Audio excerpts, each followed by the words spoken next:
سبحان اللہ کہ جس کا بیٹا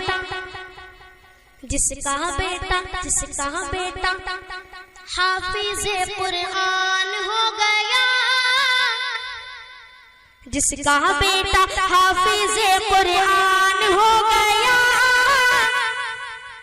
پھر تو سمجھو اس کا بیڑا پار ہو گیا، پھر تو سمجھو اس کا بیڑا پار ہو گیا۔ محشر میں جو بخشش کا سامان ہو گیا، پھر تو سمجھو اس کا بیڑا پار ہو گیا۔ اور ایک حافظ کا رتبہ کیا ہے بطور خاص ملاحظہ فرمائیں۔ ایک حافظ کا رتبہ کیا ہے کل کو پتہ چل جائے گا۔